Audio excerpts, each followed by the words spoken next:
बिहार विधानसभा की कार्यवाही की करते हैं और कार्यवाही में आज सबसे महत्वपूर्ण रहा एक कानून बनना। बिहार में होने वाली बिहार सरकार की तमाम परीक्षाओं में प्रश्न पत्र लीक ना हो, इसको लेकर बिहार सरकार ने ये बड़ी कवायद की है।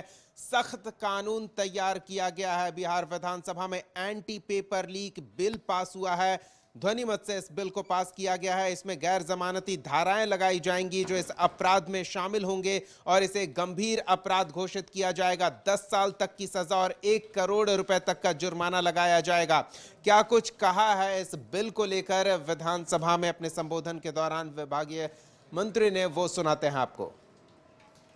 इसके पहले कि मैं विधेयक के बारे में कुछ कहूं, मुझे एक चीज का बड़ा ही आश्चर्य हुआ कि ये विधेयक तो परीक्षा में, या जो परीक्षाएं चाहे दो ही चीज के लिए होती हैं, या तो नियुक्तियों के लिए होती हैं या नामांकन के लिए होते हैं, और उसमें जिस तरह की गड़बड़ी करने वाले, चाहे कोई व्यक्ति हो, व्यक्ति के समूह हो, कोई सेवा प्रदाता यानी एजेंसी हो, उनके खिलाफ कानून बन रहा है।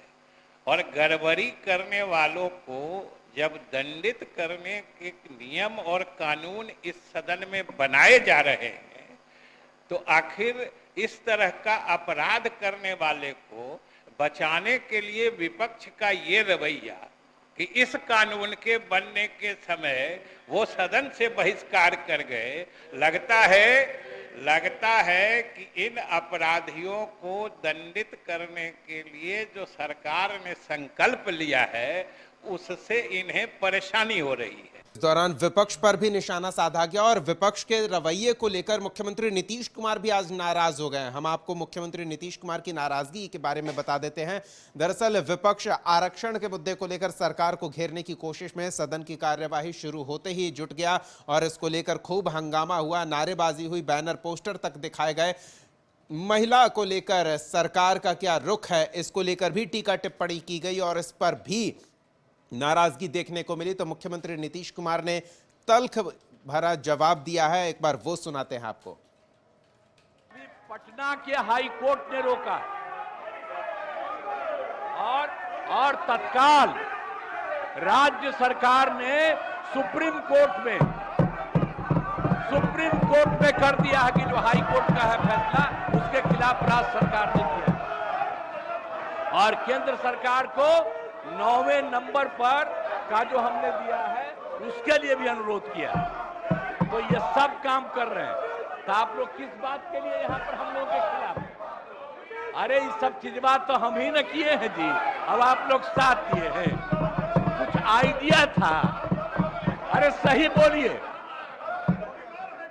कांग्रेसी हैं आप, बोलिए सही। कोई बतवा माने थे? अरे महिला हो, कुछ जानती नहीं हो है? महिला को अरे बोल रही है, कहां से आते? इन लोगों के साथ जो हैं, ये लोग कोई महिला को आगे बढ़ाया था? अरे हम 5 के बाद में महिला को बढ़ाए हैं, बोल रही हो फालतू। इसीलिए हम कह रहे हैं चुपचाप सुनो। अरे ऐसे ही बोल रहे, अरे क्या हुआ, सुनोगे नहीं? हम तो सुनाएंगे और अगर आप नहीं सुनिएगा तो आपकी गलती है। तो मुख्यमंत्री नीतीश कुमार कम ही इस तरह के आवेश में आते हैं और आवेश की वजह है विपक्षी खेमे का लगातार हल्ला करना और राबड़ी देवी पर विधान परिषद में नेता प्रतिपक्ष पर मुख्यमंत्री नीतीश कुमार ने साफ तौर पर ये आरोपित किया कि वो सुन नहीं रहे हैं सत्ता पक्ष की बात और बेवजह का आरोप और हंगामा कर रहे हैं। तो किस तरह के तेवर विपक्ष के देखने को मिले? विपक्ष ने भी नीतीश कुमार के इस बात को लेकर बाहर भी प्रदर्शन किया। राबड़ी देवी के नेतृत्व में प्रदर्शन देखने को मिला और क्या कुछ कहा गया महिला सम्मान के मुद्दे पर, महिला आरक्षण के मुद्दे पर, उस पर विपक्ष का क्या रुख है, एक बार वो भी सुनिए। बिहार गरीब राज्य है, गरीबों यहाँ ज्यादा है, गरीबी ज्यादा है। यहाँ कौन सी है? न कल है, न कारखाना, न फैक्ट्री है। यहाँ बालू और पानी है, और क्या है? यहाँ कल कारखाना लगाना चाहिए यहाँ बिहार में, लोगों को रोजगार मिलना चाहिए। किसानों के मिलना चाहिए, मजदूरी मिलना चाहिए। पुल गिर रहा, पुल बन रहा, पुल गिर रहा, 20 को पुल गिर गया। कैसा ही काम हो रहा है? कौन ठेकेदार बना रहा है? कब टेंडर हुआ? जर लोग नहीं पकड़ा है, पुलिस पकड़ रहा है। कब ये टेंडर हुआ? किसके समय टेंडर हुआ? कौन बनवाया? ये सब आप लोग के पूछना चाहिए। तो आप लोग तो पूछते नहीं है, खाली सीधे लालू यादव तेजस्वी के नाम लेते हैं आप लोग। बिहार घरेलू मैटर है, हम लोग जानते हैं। महिला के क्या मान सम्मान देते हैं, हम लोग सब जानते हैं। बाकी कोई भी महिला का वो ऐसे ही करते हैं, हर बात करते हैं। आप हाउस में देख रहे कि दोनों हाउस में लड़का लड़की के क्या बात बोले। दुनिया माने उनका नाम पर हंसा है कि क्या बोल दिए मुख्यमंत्री को। उनका आदत है, शुरू से आदत है, घर से उनका आदत है। एक तरफ महिला को बढ़ावा देने की बात करते हैं, एक तरफ उनका दिखावा है महिला के बढ़ावा। कि महिला के मान सम्मान देने के जो आरजेडी की पार्टी है, महागठबंधन, वो महिला का मान सम्मान देता है। ये लोग महिला का मान सम्मान नहीं देता है, ये लोग बेइज्जत करता है महिला की। नहीं बोलने आता है तो बोलती नहीं है। मंत्री नहीं थी, आपने तो सम्मान दिया, उनको मंत्री भी बनाया था। मंत्री हम लोग बनाए, दलित है बेचारी, उसको तो मान सम्मान देना चाहिए। सरकार बोले चाहे ना बोले, मान सम्मान देना चाहिए। चलिए, तो विधानसभा की आज की कार्यवाही में क्या कुछ हुआ, संपादक अशोक मिश्रा व्यक्तिगत रूप से विधानसभा की कार्यवाही को कवर करते हैं, तो एक बार उनके पास चलते हैं और उनसे समझते हैं। नीतीश कुमार कम ही अवसर पर इतने आवेशित नजर आते हैं, आज कुछ ज़्यादा ही आवेश में दिखे, क्या वजह रही? बिल्कुल, देखिए, ये उम्मीद के अनुरूप ही सब कुछ हुआ। चूँकि ये सदन का सत्र जो है सो काफ़ी छोटा है, मानसून सत्र है, और इसमें विपक्ष को अपनी उपस्थिति दर्ज करानी है और सत्ता पक्ष को अपनी ताकत दिखाना है। तो स्वाभाविक है, ये होना ही था। आज सदन की कार्यवाही जो ही शुरू हुई तो आरक्षण के मामले को लेकर के राज्य सरकार ने जो फैसला लिया था पिछले सदन की कार्यवाही में 75% आरक्षण जो बढ़ाई गई थी जातीय गणना की रिपोर्ट आने के बाद, उस पर पटना हाईकोर्ट ने रोक लगा दी है। उसके खिलाफ में राज्य सरकार का कहना है कि वो सुप्रीम कोर्ट गई है, लेकिन विपक्ष का कहना है कि ये जानबूझ करके कहीं न कहीं सरकार की कमजोरी के चलते ये मामला अटका पड़ा है और जिनको लाभ मिलना चाहिए वो नहीं मिल पा रहा है। दूसरी तरफ विपक्ष का आरोप है, शिक्षा मंत्री जो रह चुके हैं पहले, तो उनका आरोप है कि हमने शिक्षा विभाग के संबंध में ये आरोप लगाया था, लेकिन मुख्यमंत्री ने हमारी बात नहीं सुनी। हुआ यूँ कि सदन की कार्यवाही ज्यों ही शुरू हुई कि विपक्षी सदस्यों का हंगामा शुरू हो गया और आरक्षण प्रतिशत बढ़ाने की मांग को लेकर के वो हंगामा करने लगे और वो कह रहे थे कि ये फिर से बहाल किया जाए। संजोग से मुख्यमंत्री भी सदन में मौजूद थे और उन्होंने अपनी बात कहनी शुरू कर दी कि हमारी सरकार ने इस पटना हाईकोर्ट के निर्णय के खिलाफ में सुप्रीम कोर्ट का दरवाज़ा खटखटाया है और इस आरक्षण के मामले को लेकर के केंद्र सरकार से भी बात हुई है और इसको 9वीं अनुसूची में शामिल कर लिया गया। लेकिन इसके बावजूद भी विपक्षी सदस्यों का हंगामा नहीं रुक रहा था और ख़ास करके विपक्ष की महिला जो सदस्य थे वो बहुत हंगामा कर रही थी। मुख्यमंत्री जब बोलने के लिए खड़े हुए तो विपक्ष ने उनकी बातों पर ध्यान नहीं दिया, यानी कि हंगामा करते रहे। हालांकि सदन में विपक्ष के नेता नहीं थे, तेजस्वी प्रसाद यादव आज तीसरे दिन भी मौजूद नहीं थे, लेकिन इसके बावजूद भी विपक्षी सदस्यों का हंगामा जारी था। तो मुख्यमंत्री जब अपनी बात कर रहे थे और विपक्षी सदस्य सुन नहीं रहे थे और हाय हाय का नारा लगा रहे थे तो नीतीश के तेवर गर्म हो गए और जब तेवर गर्म हुए तो उन्होंने बहुत सारी बात कह दी। उन्होंने साफ तौर पर कह दिया कि 2005 के पहले महिलाओं को जितनी भी सुविधाएं दी गई वो कहीं नहीं थी। हमारी जब सरकार बनी है तब हमने महिलाओं को अवसर प्रदान किया। दूसरी बात उन्होंने की कि आरक्षण के मामले को लेकर के भी पूर्ववर्ती जो सरकारें रही हैं उन सरकारों ने अति पिछड़े और पिछड़ों के साथ न्याय नहीं किया। मुख्यमंत्री यहाँ ही नहीं रुके, जब जो महिलाएं विधायक हंगामा मचा रही थी तो उन्होंने कहा कि आप बताएं, आपको पता नहीं है कि 2005 के पहले जिनके हाथ में सत्ता थी उन्होंने महिलाओं के लिए क्या किया। तो फिर भी जब नीतीश हाय हाय का नारा लगा रहे थे विपक्षी सदस्य तो नीतीश ने कहा कि हमारे खिलाफ में नारा लगा रहे हैं तो सब हाय हाय, यानी कि विपक्षी सदस्यों को एक तरह से मुख्यमंत्री का ये तेवर बहुत कम देखने को मिलता है। लेकिन दो बातें हैं। एक तो बात है कि पिछले 2 दिनों में 2 महत्वपूर्ण घटनाएं घटी हैं। आप देख लीजिए कि बिहार को विशेष राज्य का दर्जा नहीं दिए जाने के केंद्र के फैसले पर विपक्षी सदस्यों ने सरकार की घेरेबंदी कर दी।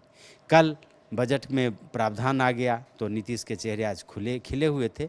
और यही वजह है कि आज नीतीश ने जिस तरह से विपक्षी सदस्यों पर अपने तेवर दिखाए हैं, ये कहीं न कहीं ये लगता है, हालांकि विपक्षी सदस्य इसे भुनाने में लगे हैं और ख़ास करके महिला सदस्य भुनाने में लगे हैं, लेकिन इतना ज़रूर कह सकते हैं कि नीतीश ने ये साफ संकेत दे दिया कि आंकड़ों के खेल में भी हम 20 हैं, सत्ता हम चला रहे हैं तो हम तो 20 हैं ही, इस हंगामे से हम डरने वाले नहीं हैं। और यही वजह है कि आज मुख्यमंत्री के तेवर काफ़ी गर्म दिखे। जी, चलिए, तेवर की बात हो गई, अब थोड़े कानून की भी बात कर लेते हैं। एक महत्वपूर्ण कानून, बिहार में होने वाले किसी भी परीक्षा से संबंधित अगर पेपर लीक का मामला आता है तो अब कड़ा एक्शन होगा।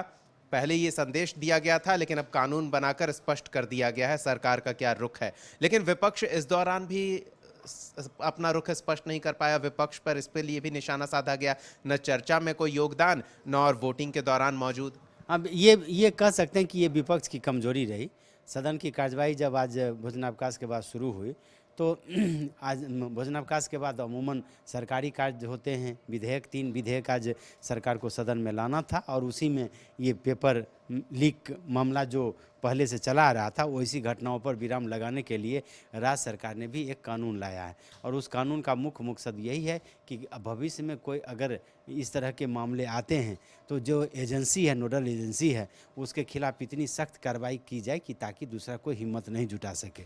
उसमें पहला ये था कि उसमें 1 करोड़ तक का जुर्माना लग सकता है, 4 वर्षों तक उसको डिबार किया जा सकता है और 10 साल तक की सज़ा भी हो सकती है। तो ये सख्त कानून है और ये कानून केंद्र सरकार ने पहले ही पास कर लिया है। अब राज्य सरकारें इसे पास कर रहे हैं। तो एक महत्वपूर्ण ये विधेयक था और इस पर संसदीय कार्य मंत्री विजय चौधरी ने इसे सदन में पेश किया था और इस पर चर्चा होनी चाहिए। लेकिन सदन की कार्यवाही शुरू होते ही विपक्षी सदस्यों का हंगामा काफ़ी जोर था और विपक्षी सदस्य विधानसभा अध्यक्ष की अपील पर भी बार बार कोई अनसुना कर रहे थे। परिणाम वह हुआ कि हंगामे के बीच ही ये विधेयक सदन में पेश किया गया और विपक्षी सदस्यों ने हंगामे के बाद सदन का वॉकआउट किया और बगैर विपक्षी सदस्यों की मौजूदगी के ही ये विधेयक पास हो गया। यानी कि ये इस महत्वपूर्ण विधेयक में अगर किसी तरह की खामी थी, अब एक बात आप समझ लीजिए कि इसमें एक महत्वपूर्ण है कि उसमें विधेयक में जो मेंशन किया गया है उसमें यह है कि नोडल एजेंसी के खिलाफ कार्रवाई होगी, लेकिन विभागीय अधिकारियों के खिलाफ कार्रवाई नहीं हुई। अगर पुलिस में की परीक्षा में, बहाली की परीक्षा में अगर नोडल एजेंसी या जो एजेंसी परीक्षा लेती है तो वो दोषी करार होगी, लेकिन इसमें डीजीपी दोषी करार नहीं होंगे। अगर बीपीएससी के द्वारा एग्जाम लिया जाता है तो जो और एजेंसी के आदमी हैं उन पर सज़ा होगी, लेकिन बीपीएससी के अध्यक्ष पर ये कार्रवाई नहीं होगी। तो इस तरह की कुछ ऐसी बातें थी जिसको मजबूती से विपक्ष को सदन में रखना चाहिए था, लेकिन विपक्षी सदस्यों की गैर मौजूदगी से ये साफ जाहिर है कि वो भी इस विधेयक के मामले में काफ़ी गंभीर नहीं थे। और यही वजह रही कि विपक्ष की गैर मौजूदगी का लाभ सत्ता पक्ष को मिला, बगैर किसी शोर शराबे के विधेयक पास हो गया। और संसदीय कार्य मंत्री ने तोहमत भी लगा दिया विजय चौधरी ने विपक्ष पर कि ये उन माफियाओं से मिले हुए हैं जिनके खिलाफ में कड़ा कानून बनाया जा रहा है, तो वो जानबूझ करके ये बायकाट कर रहे हैं। इसका मतलब है कि इस गंभीर कानून के से उनको कोई लगाव नहीं है, वो नहीं चाहते हैं कि ये कानून बने। तो सत्ता पक्ष और विपक्ष के बीच में जो टकराहट है, जो नोकझोंक है, वो चल रही है। लेकिन इतना ज़रूर है कि महत्वपूर्ण विधेयकों पर बहस होनी चाहिए ताकि आम जनता को भी लगे कि इस विधेयक में क्या खामी है और क्या खूबी है, इसकी जानकारी आम जनता तक जा सके। जी।